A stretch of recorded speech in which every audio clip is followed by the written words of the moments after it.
Hey, what's up? I'm Ellie and welcome back to my channel. Hello. I have been very frustrated with my filming recently, so that is why I feel like I'm putting this video out a little later than normal, but it is what it is. So today I'm going to be doing my February wrap-up. I don't even have the stats down. I am so ill-prepared. BRB, let me look into this. What am I doing? Okay, so in February I read a total of 7 books, 747 pages. I listened 23 hours in audiobook, average rating of 3.6. February was a really busy month for me. Not necessarily like things that we were doing, although we did go to Nashville. But it was just a really busy month because a lot of things were happening for me at work and I had a lot to do and get things done. So it was busy and most of my reading mostly got done just because they were audiobooks. So thank goodness for audiobooks. Remember when I was like, audiobooks aren't reading? Oh, what a stupid child I was. So one of the first ones I actually came across at the library, it caught my attention and I was like, what? What is this? It looks so cute. It is a middle grade and it is Begone the Raggedy Witches, and it has like what kind of looks like Little Red Riding Hood on it, and there's these creepy witches lingering in the corner and it's just this beautiful artwork. So I was intrigued. I was like, hold up, what is this? And on top of that, it just sounded so good. This girl, her aunt is dying and her aunt has always kept her family very safe, but from what she's not too sure. And when her aunt passes away, these raggedy witches show up to her house and try to steal her mom away. So once her mom is actually stolen away, this young girl has to embark with her brother and their dog and go into the world of the Raggedy Witches in order to save her mother. It is a world full of magic. She comes across all kinds of different types of magic and the people there and how they have lived under this terrible witch queen for so long, and so she's going to go rescue her mother as well as kind of save this magical world too. And it was just so good. I thought it dealt with death really well. It was a much darker kind of middle grade fantasy than I feel like I'm used to. I'm so used to like those Rick Riordan playful type ones, and this one just is a much more dark one. Even though like there's talking animals and stuff, it just had this more eerie feel to it, and I just absolutely loved it. I ate it up. It is part of a series, and I've already started reading the second one just because it's just so good, and I ended up giving this a 4.5. A little dragged out, but for the most part, this was such an enjoyable read, and I highly recommend it. I might just have to end up doing a middle grade fantasy recommendations in the future just because I have been loving them so much lately. Where should I set this? Where do I put it? Will it stay? Probably not. Okay, next I ended up reading Come Tumbling Down, and this is like the 5th or 6th in the Wayward Children series, and this is the first one that I feel like I've come across that you actually had to read the previous books in order to really understand what's going on. All the other ones you can kind of read as standalones, but this one definitely follows the events that happen after the first and second kind of combined, so you have to know a little bit about that because we're going back to the Moors in this one, which is what happens in book 2, and you're also following more along some of the other characters that you have met along the way. So this really wasn't set around like one specific character. It seems like it's set around Christopher, but it definitely focuses on the other characters more than I feel like we have in other stories before. The overall premise of this series is that these doors can open up to children and they will lead to these other worlds that these children might be better suited for. And essentially these children go missing because they're in these worlds, but they are living their lives in these doors, and for some reason these worlds kick them out. They no longer fit into the normal world, so they end up in Filmora West's home for wayward children, who are all children who have gone to other worlds, and they're all waiting on their doors. Moors is probably my least favorite world out of all of them, and I'm kind of annoyed that we keep going back to the Moors because I really don't like the Moors. So there's so many other characters that we can delve into, and we just are still focusing on the same ones, and I'm just I'm a little annoyed with it, so I feel like this one was definitely probably my least favorite so far, just because I don't care about the Moors. So there's that. Yeah. Overall, though, I love this series. I love this writing. Shauna McGuire's writing is just so beautiful. Continue the series no matter what she writes about. I end up giving this a 4. Normally, these are like a 5 for me, but just because I'm so damn sick of the Moors. That's the only reason that this is not a full 5 stars. This is probably my least favorite cover of all of them, too. Like, I don't know. This book just was so underwhelming to the other ones for me. I fit this on here, too. Whoa-de-doty. This one, guys. This one took me by surprise. I had come across the audio. I was like, oh, this is a really quick read. I'll give it a try. But I had to end up getting the physical copy too because I had to see pictures. I had to. And then on top of that, the physical is just so damn cute. So that is How to Be a Good Creature. And this is a memoir told in how many animals? 13 different animals. This is about a woman who her love for animals starts very young with the first dog that her family ever gets. And she basically, as a child, connected more with animals than she did with humans. Same. So, I mean, Steve Irwin was my crush as a child. So, he was my hero. I was devastated.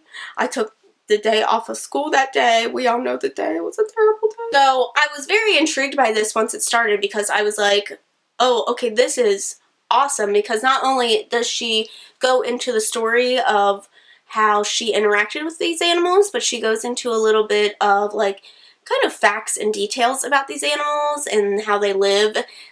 She ended up being disowned by her family because she had decided to study animals instead of going into a military career path, which is what they expected of her, and also because she married someone that they didn't really like. But this is absolutely stunning. There's illustrations in this, and then there's also pictures of the animals that she talks about in this, and I think this is a great story for any age, honestly, too, just because it's about that deep connection that people have with animals and what it means to lose these animals and how impactful that can be and the things that we can learn from animals, and it was just so good. There's a pig, there's an octopus, there's dog, there was a weasel at one point. Like, it was just so good, and I just highly recommend this. I ended up giving this a 4.5. I think the main reason I'm just not giving it a 5 is just, I don't know, I can't even remember. It's not long enough. Honestly, the reason I probably didn't give this a 5 is because I wanted to see more of the animals that she had studied, because I know she's studying more animals in this. I looked into her after this because I was just fascinated, and she's written a lot of other books about animals.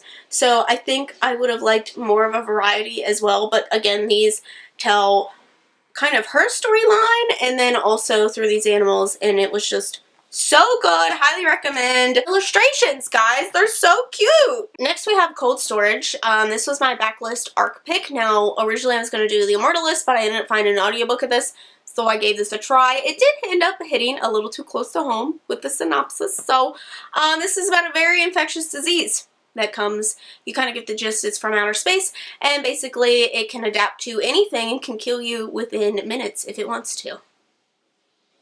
Very scary. The beginning of this, like, really gets right into it immediately, and the first chapter is just like, whoa. They end up containing it, and it's years down the line, and we end up following 2 new characters who work in this storage unit facility, and they just, you know, kind of work the desks, a little bit of security type of deal. And so they end up finding out that there's like a basement part of the storage unit, and they end up going down and they find out like it's an old kind of military scientific kind of base, and they end up coming across where this disease is now flourishing again, and they end up coming in contact with a few other people who are now infected with it and therefore are trying to escape but also kill the disease. In the meantime, they end up teaming up with the army men that we had from the beginning, and so it was just very suspenseful the whole way through. I will say my main complaint with this is that you can tell it's written by a man. You know what I mean? Soldier man is just automatically wanted by like every woman he comes into contact with. There's also some weird behavior from one of the the other two main characters we follow, one is a boy and one is a girl, and he does some weird behavior towards the girl, and she just kind of is like okay with it. I didn't like that dismissal of like creepy behavior. So that was a little unnerving. That was pretty much my biggest thing with it. It was an enjoyable read for the most part, pretty thrilling. I liked the overall premise of it. It was interesting. There were a few parts that just felt a little too dragged out, and I would have liked to, you know, get along with the story. But for the most part, I was like, what the heck is going to happen next? And I ended up enjoying this. I am glad that I gave it a read, and I ended up giving it 3 stars. So again, an enjoyable read, and I spent the majority of my month reading Red, White, and Royal Blue because this is a little chunkier than expected. People have said, I believe this is new adult. It is a male-male romance. It is between the President of the United States. It is her son, so the first son, and then the Prince of England. And it is about this unlikely romance that happens when they're like enemies, and then all of a sudden they're forced to hang out after a PR kind of disaster. So in order to make up for that, they are forced to befriend each other, and there ends up being a lot of sexual tension, and you know, things go from there. The romance happens pretty early on, and the majority of this book is actually spent more on their relationship and developing their feelings and figuring out their sexuality and how they want things to progress and what this means politically. The elections are coming up. Royal family hasn't always been so generous with the guy, so there was a lot of political talk in this, and the characters overall were pretty interesting. They were fun. It was a good story for the most part. It felt extremely dragged out near the end. I was like, okay, I get it. We're still talking about this. All right. So it was, I don't know, there was some parts in this that were just so good. And then other parts where I was just like, come on. So it doesn't go too explicitly into any details. If you're someone who doesn't like to read that stuff, know that it's not super explicit in the romantic details, but it was still really good. I ended up liking it. I really enjoyed the story. I gave this a 4 stars. Again, just felt a little dragged out at times. A lot of things that I didn't really care about. The political stuff, I don't want to read about it. I don't. Life is depressing enough without it. So I thought I was going to get to meet her at PLA, and then I think she ended up being homesick. At least that's what the sign said. Maybe they duped me. Who knows? Maybe she ended up making an appearance anyway. So then I ended up reading the Wise Beasts of the Wizarding Wisdoms, and this is a graphic novel. It is by the same creator who did The Girl from the Other Side. I absolutely love that art style, so I was like, you know, I am really into this. I'm into this. So I didn't realize it because it says it's BL stories, and I'm unfamiliar with that term, but that means boy love stories. So these are all male romance stories, and it is like a collection of kind of short stories that take place in this like wizarding school. They are furries. So, you know, I was kind of interested. I was like, okay, I like short stories. I'm okay with boy love stories. And so let's get into this. I have to say that I was highly disturbed by a lot of the stories in this. One of the very first stories you read is essentially about one of the characters making a love potion and then taking advantage of the other character when they believe they're under this love potion, and they justify it by saying that this person will remember the things. I don't like that. I did not like that at all. There's another one that is based around a blossoming relationship between a student and a much older teacher. Also don't like that. There was one that kind of hinted that it was like, you know, these characters are mistaken as siblings all the time, even though they're not, but then playing into that kind of like sibling thing. Also didn't really like that because I know that it was hinting at incest without trying to actually make it incest, so I didn't enjoy. There was just so many stories in this that were so uncomfortable, and while there was some stories that were, you know, there were some that were cute. There was one where it's like someone is stalking one of the other characters and it's supposed to be romantic. Like there were so many stories in this that were problematic, and I just really felt so icky reading them that I feel like I cannot willingly recommend this to anyone. I ended up giving this a 2.5, and I feel like that might be generous just because I really love the artwork. I love some of the cuter stories. There were some cute stories, but for the most part, like, I look at this book and I think, icky. There was just so many icky things happening, so 2.5 might be generous, but fair warning to anyone who is looking to pick this up because they also enjoy the girl from the other side. There's some things in this that are disturbing. Okay, and then the last thing that I ended up reading, let's see, was The Deep. And this was an interesting story. It's kind of about mermaids. I don't know if, I can't remember if that's the term that they actually use for themselves, but this is about like these mer people who've come about because of African slaves that were thrown over boats back in the day, and basically when they were thrown into the waters, most of them were pregnant women. It was about those babies coming out and adapting and becoming these mer people. And this follows our main character. She is like the historian for these people, so all the memories and the history of these people are put onto her, and every year like she has to meet with them and kind of meet with all the people and share these memories so they don't forget. But this burden is on her. All these deep, depressing history is on her, and she kind of gets sick of it and runs away. And it's about her kind of meeting with the land people and figuring out how they are connected and realizing that they are much different than what she has always thought and according to her memories what has happened. So this was a lot to take in such a short amount of time. I did feel like it was a very impressive read. It was expressive.